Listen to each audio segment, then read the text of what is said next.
Webinar,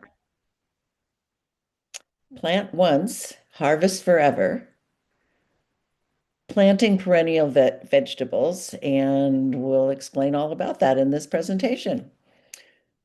My name is Terry Sussman, and I will be your host this evening. I have been a Mariposa Master Gardener since 2022. During that time, I've been involved in all aspects of the program. My passions are community outreach, education, and of course, my annual flower and veggie garden. Before we actually begin, I have a few housekeeping items to take care of. And then we're going to have a brief introduction to our Master Gardener program. So first, please make sure that you are muted and that your video is turned off. We will have time for questions and answers periodically during the presentation and then again at the very end. So please take a moment and make sure you can locate the Q&A icon on the bar at the bottom of your screen. If it isn't there, go to where it says More with 3 dots and click on that, and the Q&A will be in the drop-down menu. So what are we all about?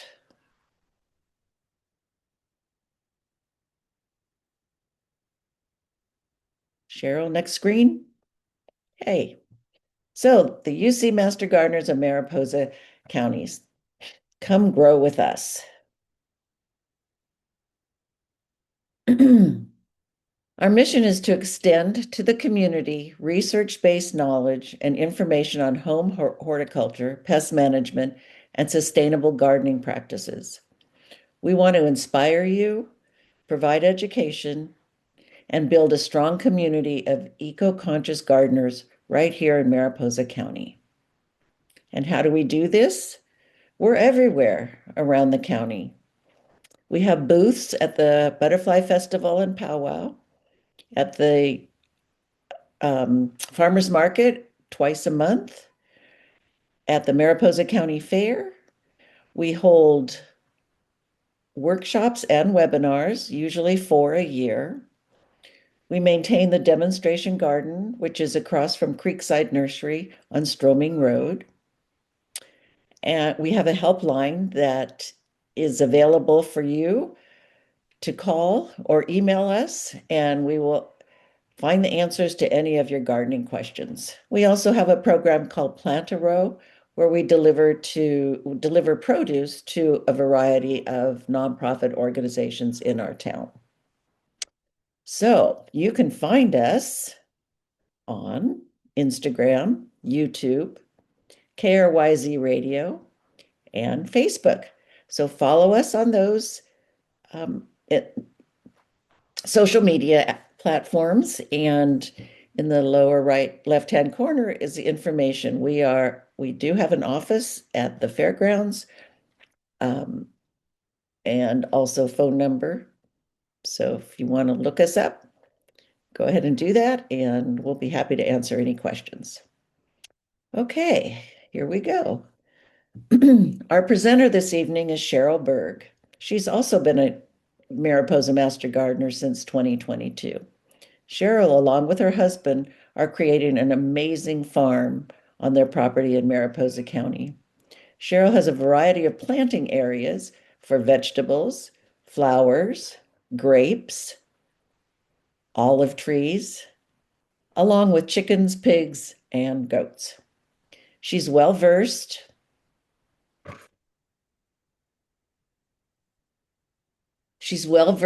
in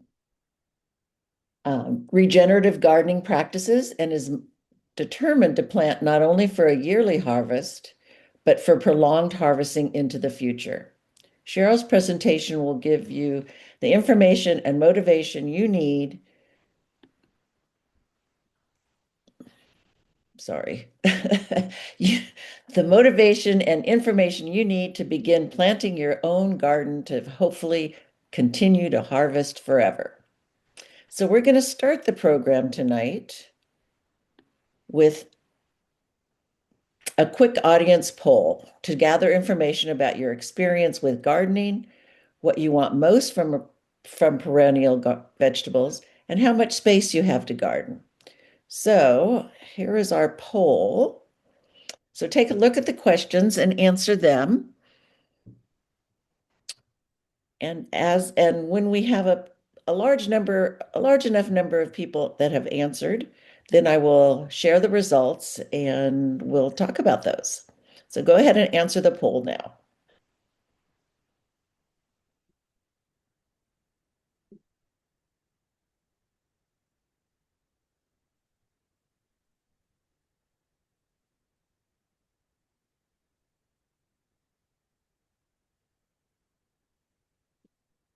Okay, what is happening here?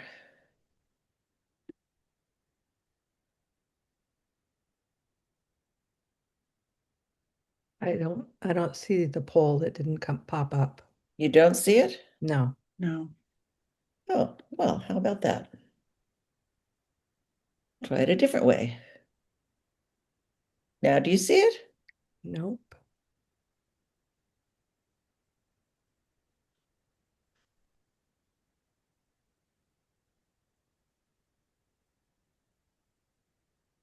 Well, there it is. Okay. Now, take a look at the questions Yeah. and go ahead and answer them.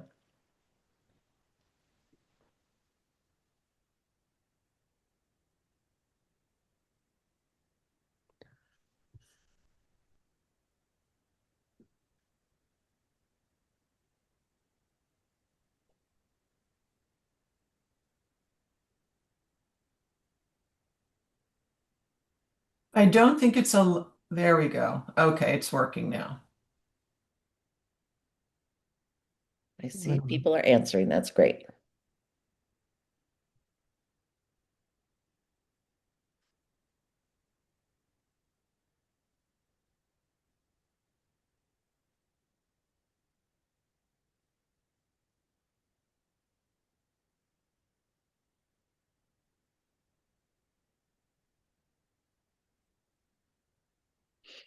Okay, we'll wait just a little bit longer.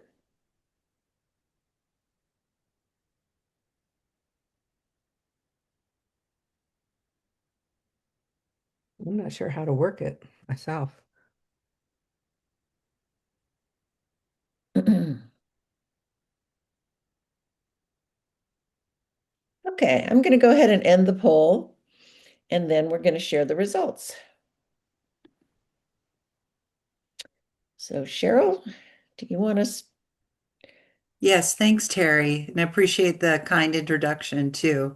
Good evening, everyone, and thank you for spending your time with us over the next few minutes.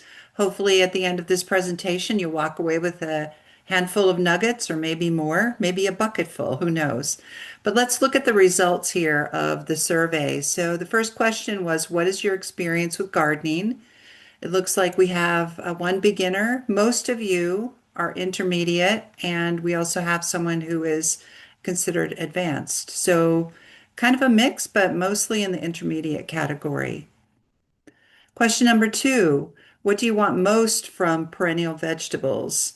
And it looks like it's kind of spread across all over the place, but mostly in the lead is reliable, low maintenance food. Love that. Followed by saving money on groceries, which is important these days considering the prices keep going up. Building a food forest or permanent or a permaculture system. Then sustainable eco-friendly gardening. And last but not least, unique and gourmet crops. Person after my own heart. Okay. Question three, how much space do you have? So majority of you have large space or homestead. We've got four people with medium-sized yard. And then we have one person each either has access to containers or balcony or small garden bed. And I think what you'll find tonight is there's going to be at least one plant, if not more, that will fit your given circumstance. So let's get started with the results. Terry, I'm going to Okay. go ahead and close this out. Okay. We might, if it doesn't leave your if the poll doesn't leave your screen, you may have to go up to the upper left-hand corner and close it individually from your own screen. Great. So hopefully most people will not see it anymore, and Cheryl can continue on her program. And I'm going to. Okay, so the three goals or objectives for tonight are understand, identify, and apply. If we start with understand, it'll be that you'll have a better understanding of what a perennial is and how that's different from a biennial or an annual vegetable. You'll also be able to identify which perennial vegetables will grow in your climate and for the garden space available. And as we know from the poll, we've kind of got a variety of options there. And finally, have a better understanding of successful planting, maintenance, and harvest strategies. Okay, so if we're looking at a perennial plant, this is a plant that will live at least 3 years or more. And if we're comparing that to an annual plant can be something like the example in the upper right corner, which is a tomato plant, right? So that's a plant that will survive 1, 2, maybe 3 seasons. But once the temperatures get to the point where it's either too hot or too cold for the plant, it's going to die and it won't come back versus a biennial, which is a plant that lives 2 years. So the first year, it's developing leaves, stems, and roots. And then in the second year, it produces flowers and seeds. So if any of you have planted carrots, chard, celery, or spinach, you know that if you don't pull it out or use it after the first year and leave it in the ground, the next year you're going to get a bunch of seeds from those plants, which, if that's what you were planning to do, that's awesome. Okay, some of the challenges of growing perennial vegetables, and there are a few, is that it can take time to get established. And so it's something that you have to be patient and wait. You're not going to be able to harvest anything, especially in that first year. So you are going to have to wait 2, maybe 3 years before you can start to take advantage of that perennial vegetable. But, and then once it's established, some of these plants can become aggressive or weedy, depending on how neglected they are. And the biggest chore could be harvesting them often enough to keep them from taking over your garden. So I know we are here at our farm, we're moving out of asparagus season, and we have been eating asparagus every day, sometimes twice a day. And so we're at the point now where we're freezing and saving asparagus for the off season. I also, before I move to the next slide, wanted to point out the third picture at the bottom right with the beautiful purple flowers. And we're going to cover this plant in a minute. But that is what an artichoke looks like if you let it flower. So it has these beautiful purple flowers, but at that point, it isn't edible. You certainly wouldn't want to eat that. Okay, now there are a lot more benefits to perennial vegetables than there are negatives. So let's look at that. The first one is that perennial vegetables are planted once and will produce for many years. Unlike annuals like lettuce or tomatoes, you don't need to replant every season.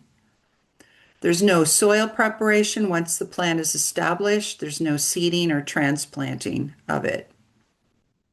Many crops come back automatically each spring, probably before you even are putting your annuals into the ground. So after the initial setup, your garden starts to work for you instead of the other way around. So it's kind of nice. With soil health improvement, perennials help build healthier soil naturally over time. Their roots stay in the ground year round. So if you're planting on a hill or a slope, they can help prevent erosion. They feed soil microbes and support beneficial organisms. There's less digging, which means your soil structure stays intact, so you're not disrupting the soil as much with perennials. So, a healthier soil means that better plant growth, less need for fertilizers, and a more resilient garden.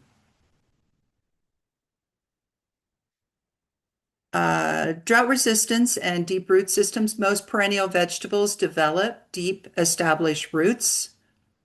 They can access water far below the surface. They survive dry periods better than shallow rooted vegetables. They require less frequent watering once established. So they're built to handle tough conditions because their roots go deeper than most annual crops. Perennials are more environmentally friendly and cost effective. There's fewer seeds, fertilizers, and amendments that I mentioned earlier needed each year, less water, less labor, and fewer external inputs. So lower long-term gardening costs. So it's going to save you some money in the long run. And you're creating a system that produces food with fewer resources over time. Perennial vegetables often begin to grow earlier than annuals. They already have their established roots when spring begins, and there's no need to wait for planting or germination. These are some of the first fresh foods that'll be available to you after winter. So while you're still planting your annuals, your perennials are already ready to harvest.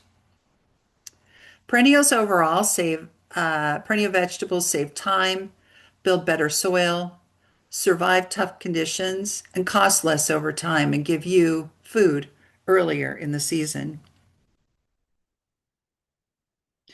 So we're just going to take a look at the hardiness zone here in Mariposa County.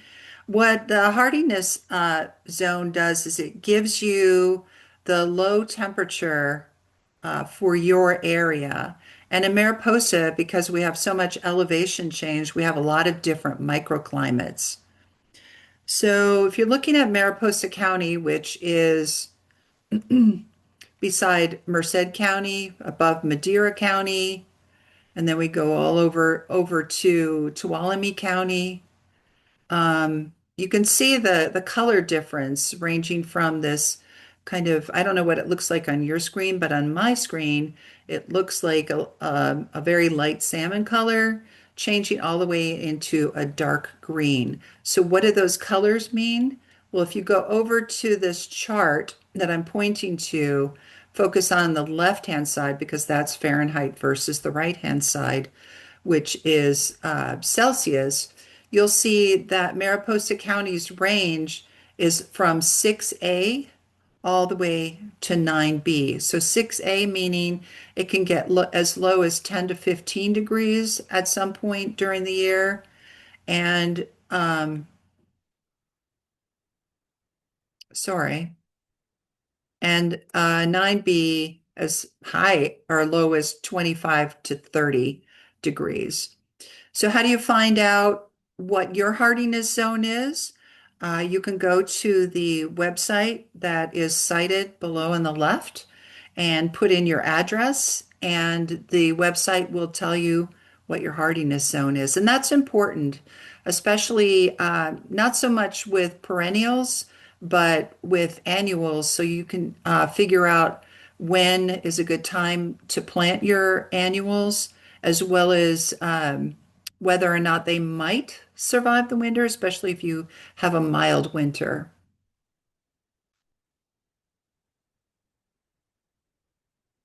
Okay, we're going to look initially at four beginner-friendly plants, starting with asparagus. And as you can see, that will grow pretty much in every zone. And even though I'm a zone 9, I've had great success with growing asparagus.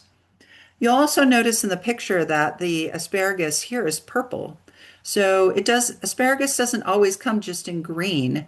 It can come in purple. And for some cultures, they love white asparagus. And in order to get asparagus white, all you have to do is cover this, normally with like a big flower pot or something.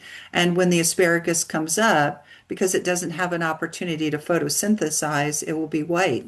And it's supposed to have a different flavor, but I'll let you decide that. Next, we have rhubarb, which again works in zones 3 to 8. I'm in zone 9. I have had good success growing rhubarb when there's afternoon shade, but in the summertime, it's just far too hot here for rhubarb to be successful. Next, we have artichokes. And then finally, we have horseradish.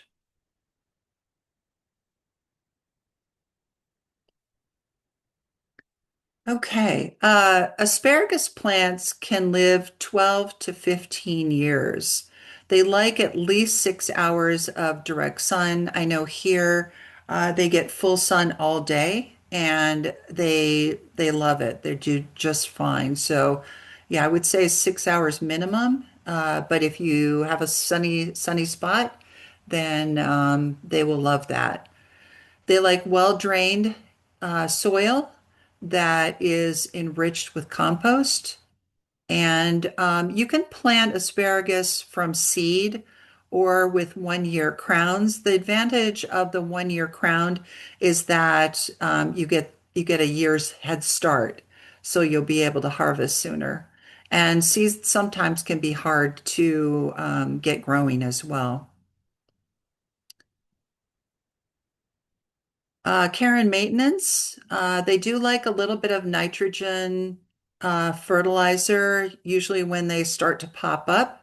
And then you can side dress that after harvest. And all side dress means really is that you're sprinkling or spraying your fertilizer around the plant, not on top of the plant. And then harvesting, you do have to wait at least 2 years. So the second and the third year, you're going to want to harvest really lightly for about 3 to 4 weeks. I use the width, I don't know if you can see this, the width of a pencil. I guess it's going across my face. And this is my guide. So when my stalks start to get this wide, then I know it's time to stop harvesting because you want to save enough plant to be able to regenerate. And once it goes dormant, it'll come back more robust the following year. After year 3, you can harvest for 8 to 10 weeks. It's really easy to harvest the spears. In this picture, you can see the spear coming up. You want to make sure it gets to about 6 to 8 inches, and then you just snap it off at the base. Oop. Um, you snap it off at the base, or you can use a knife or some sharp instrument to cut it off. But if you wait for the spears to get much longer than that, the bottom of it will become tough. I don't know if you've ever gone to the grocery store and gotten a bunch of asparagus, but I hate those tough ends. So if you end up not harvesting all of them, and hopefully you don't, you save some so that they can regenerate.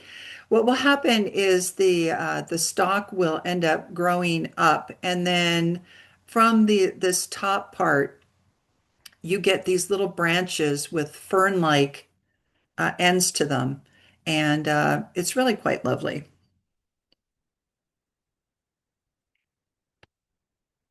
Okay. Next, we have rhubarb. Rhubarb likes at least 6 hours of sun. It also likes well-drained, fertile soil with organic matter. So it doesn't want to sit in water, but it also doesn't want the water to drain out so quickly that the soil dries out. During warm weather, you do want to make sure that you water it occasionally. And then mulch is really recommended for all of these plants because mulch will save the moisture and prevent it from evaporating in the soil. And it's also a good weed control too. The recommended fertilizing is just early in the spring with a general fertilizer. You work it into the soil and make sure that you don't sprinkle the fertilizer on the crown. And I don't know if you could see my pointer, but essentially it's the base of the rhubarb that is considered the crown. Now, in this picture, you can see that the stalks are red. But depending on the type of rhubarb you get, Victoria I know is one that has green colored stalks, so they never turn red. So it's funny, the first year I planted rhubarb up here, because I had always grown up with rhubarb, I had inadvertently planted a green stalk rhubarb, and I was waiting for the stalks to turn red, and they never did. And finally, I figured it out. So, regarding harvesting, this is one that's you requires some patience. So you're going to want to wait until after the third year to start harvesting. And always, every year that you harvest, make sure that at least half of the stalks remains so that the plant can regenerate. Okay. So artichoke likes to have uh, moisture in the soil. So if you have a sandy area, it's not going to be happy with that. You'll have to amend it to make sure that the moisture does stay in the soil longer. There are a variety of options that you have for artichokes. And depending on the version that you have, again, make sure that when you purchase artichoke starts that it's going to work for your zone because artichokes don't do well in the heat. And what will happen is those buds, remember the beginning earlier slide where we had that beautiful purple flower? Well, you want to harvest these when the bud is still pretty tight. So everything is closed up and what will happen is the heat will actually affect the taste and the tenderness of the artichokes. So you want to make sure that you harvest in the spring. And then you can also cut it. What some people have done is after their spring harvest, they have cut the plant down, they reduce the watering, and then a few weeks later, they start to water and the plant will come back again and you might be lucky enough to get another harvest in the fall. But again, they don't do great in hot weather, so just be aware of that. You want to fertilize in the spring and fall, and then water 1 to 2 times a week. Again, you want to just check that soil for moisture. They don't want to be wet all the time, but you don't want to wait too long for the soil to be dry before you water again. And then we already talked about the spring production and cutting down the plant in order to get a second harvest when the weather cools again. So to harvest them, you're going to cut down the stem about 2 to 3 inches, and all of that is edible. The stem is edible, and then there is meat inside the artichoke bud, and then there's the heart of the artichoke right in the center, which is the best part.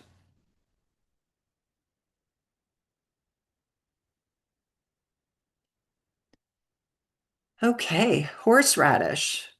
So it loves the sun.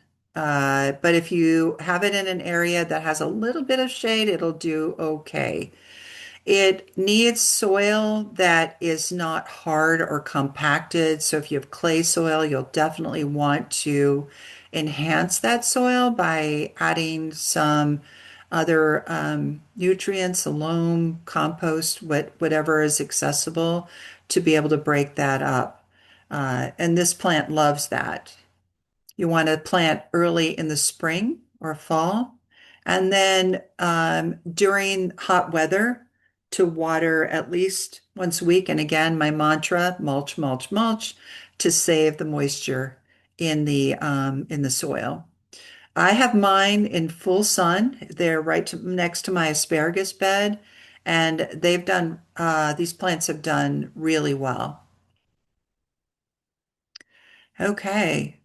So care and maintenance, you'll want to annually add compost or apply fertilizer a handful of times.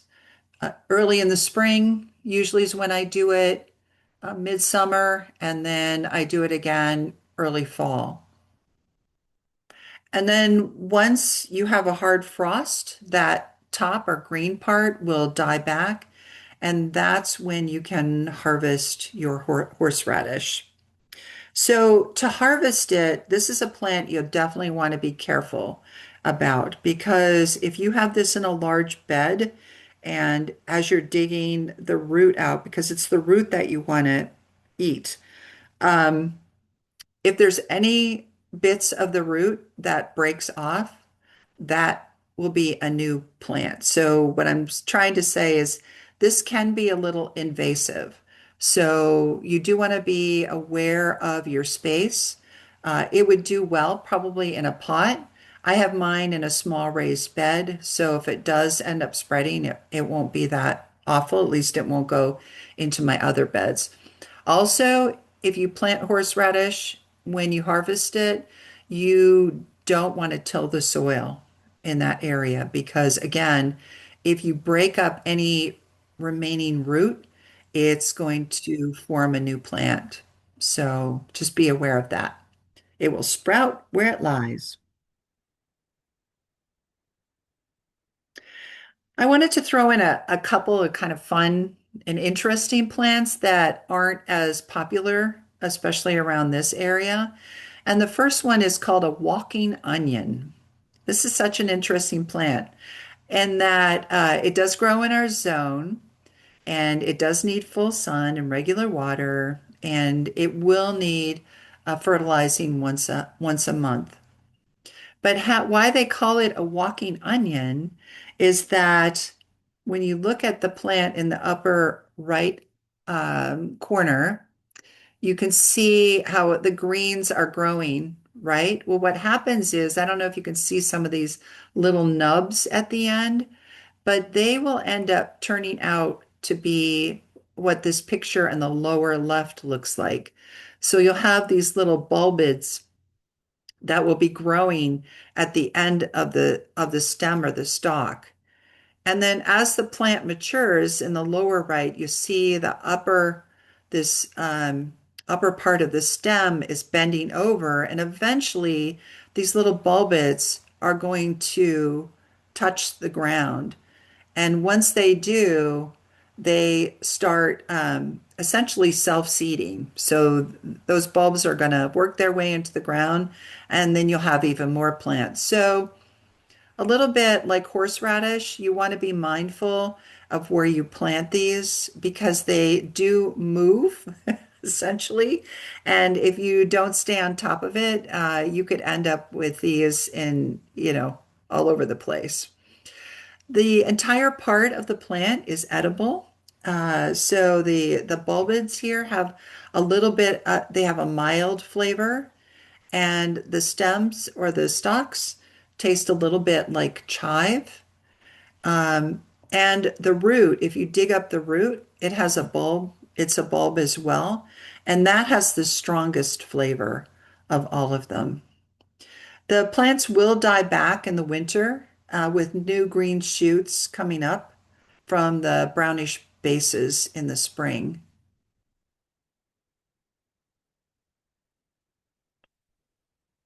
Okay. Good King Henry. This plant dates back to medieval times, and it does grow in most of our zones here in Mariposa County. It does need good sun and well draining soil. And of course, we've got the whole water and mulch combination. If you don't leave with any other information tonight, it'll be water and mulch. But you do want to prune this one regularly because it tends to get a little weedy looking. It'll get about 3 feet high, and you can cut it down either in the late fall or early spring. So the leaves and shoots are edible. The leaves have a slightly tangy taste and can be a great substitute for spinach or Swiss chard in recipes. Now the leaves do have to be cooked because are very high in oxalate, and also cooking improves digestibility. And if you eat the shoots, they have a mild asparagus-like flavor. You will want to have a shady afternoon area for this plant because it doesn't do well during hot periods. So do keep that in mind. Or you can use a shade cloth over it, which would work just as well. And if you do prune it in the late fall, and if you do prune it twice a year, what will happen is that plant will actually get bushier. And you'll want to also remove the older leaves in the summer. The last little bit here is, how does this plant spread? Well, it can spread by seeds. So in the picture, you can see how it's got like a flower on there. So given that it's left long enough, it will reseed itself.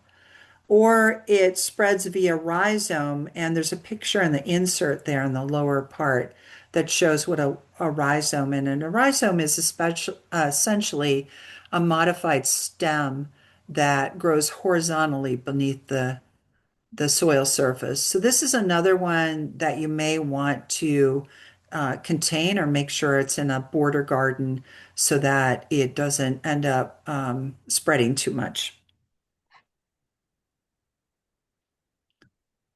Okay, with that, like to just pause and ask Mary if we have any questions.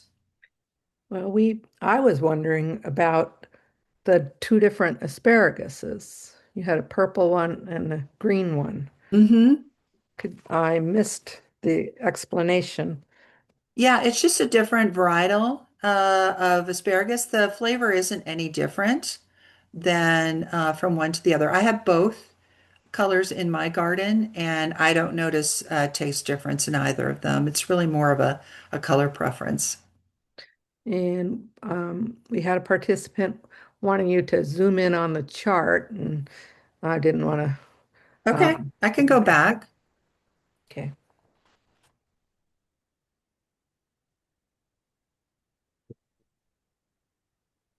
Oh, there it was. Here No, back, go forward. on the ch oh, the chart. Yeah, Oh, I'm sorry. I thought I heard right chart. there, right there. Chart. Yeah. Can you zoom in on that and explain that a little bit for? Uh, I cannot Okay. because this is a screenshot. Okay. So, but Okay. if you go to that website at the bottom left, you'll be able to manipulate the screen in addition to putting in your address to be able to get your hardiness zone. Okay, I don't see any other questions. Your participants are able to ask questions in the Q&A, and we'll get back uh, in the towards the end. There's a question and answer section. Oh, here's one. I have heard to plant asparagus at different depths to maintain a continuous supply. Hmm. Ah, good point. That is very true. So what that will do is you'll have some asparagus coming up sooner than others, and that way you don't get inundated with asparagus all at once. Great point.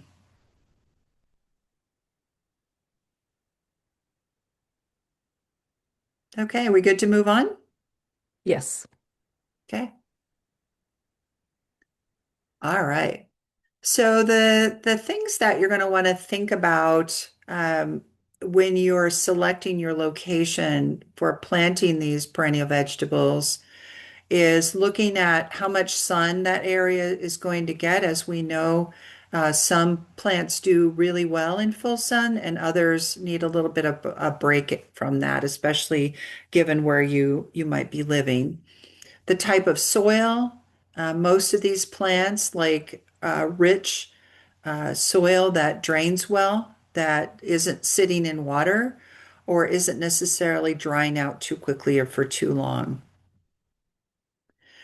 Then you want to think about whether you want a permanent bed or a flexible garden bed. So be mindful that when you're planting perennial vegetables, you don't want to treat them like an annual and move them a lot. You're going to want to pretty much keep them in the same spot that they are versus moving them around. So one way you can get flexibility though is if you are to grow plants in pots or small containers, smaller containers, that you could either, if you have a garden bed, you can always put it in your garden bed, put your pot in your garden bed, or you can just grow them separately on their own. Okay, we're going to take a few minutes to talk about companion planting strategies. And for most of these vegetables, the four key vegetables that we're covering tonight, the companion plants benefit the perennial vegetable. But we do have one where it works the other way around. So you ready for this? Okay, so asparagus. Basil repels aphids and attracts beneficial insects like bees, thus enhancing pollination. If you were going to use the asparagus seeds for expanding your bed, and basil is also good for plant health. Dill attracts beneficial insects and improves soil structure, creating a robust growth environment for asparagus. Then we have parsley, which also attracts beneficial insects and enhances nutrient availability, therefore promoting healthier plants. And finally, strawberries, which is a productive, low competition pairing that can benefit the overall garden ecosystem. And in my bed, two of my four beds, I have planted strawberries and asparagus together.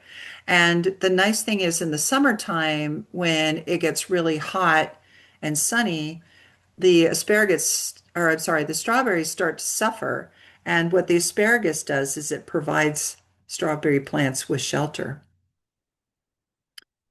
Okay, rhubarb. We've got garlic, which is a natural pest repellent and deters aphids and spider mites. It also improves soil health by releasing sulfur compounds, which can suppress soil-borne diseases.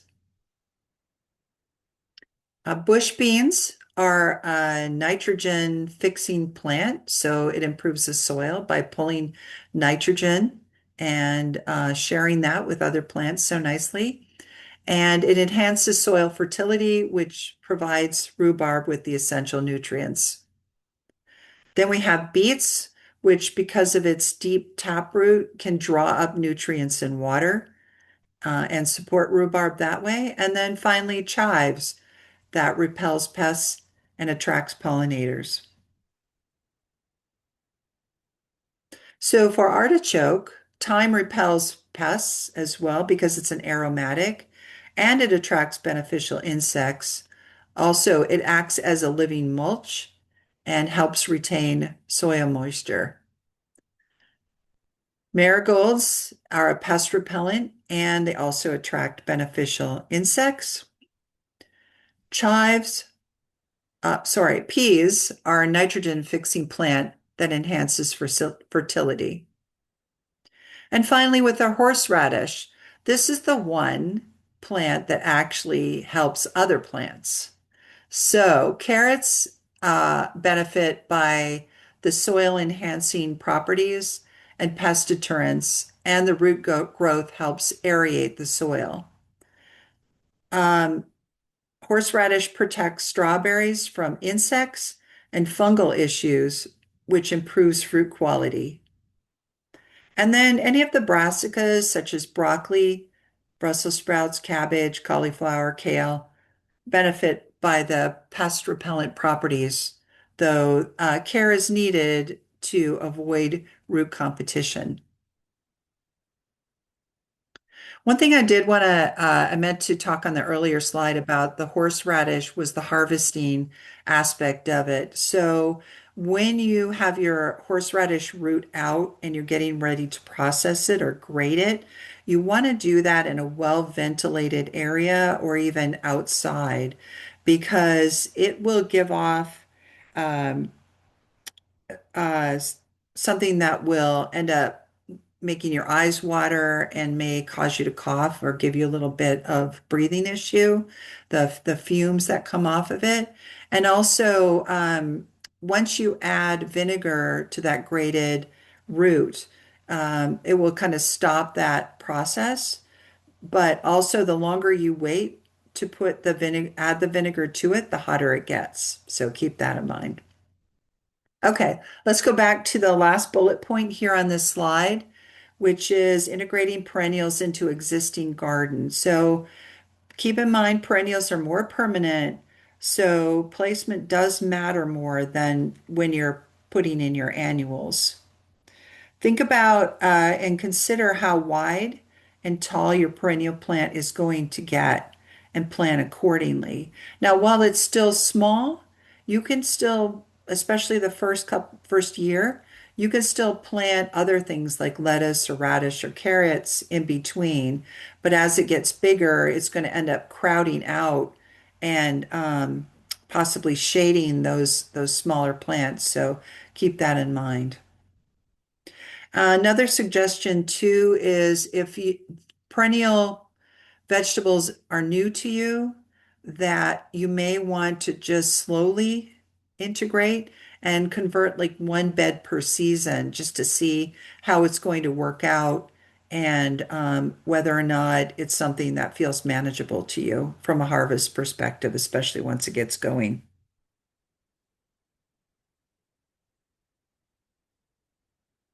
Okay, things to avoid when you are looking at where you're going to put these plants.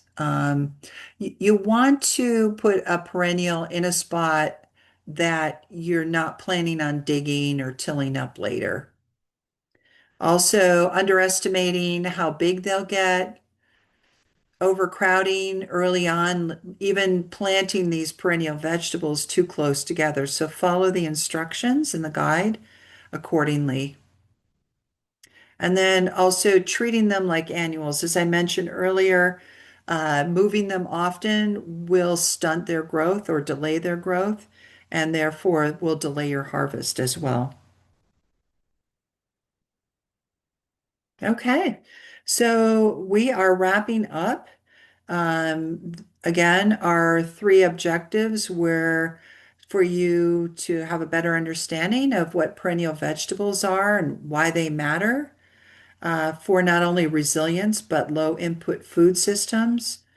Looking at perennial vegetables that might work for not only your climate, but also your how much space you have, right? Because as we know, participants tonight have a variety of space availability. And then finally, the basic strategies for planting, maintaining, and harvesting these perennial vegetables successfully. So, with that, are there any questions?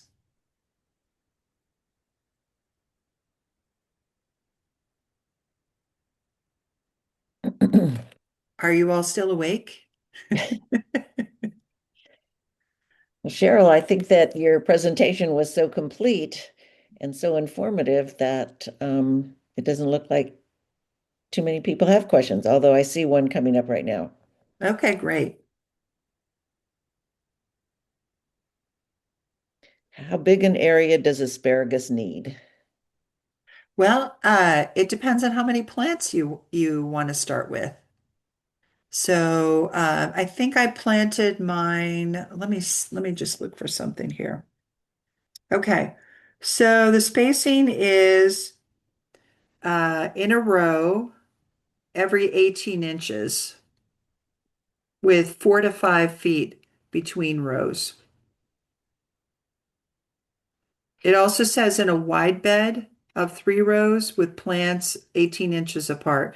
So 18 inches feels like the a safe uh, s- amount of spacing because what will happen is you might get one or two that pop up the first year, and then from there it just continues to build. You get more and more and more and more. So 18 inches feels like a safe amount.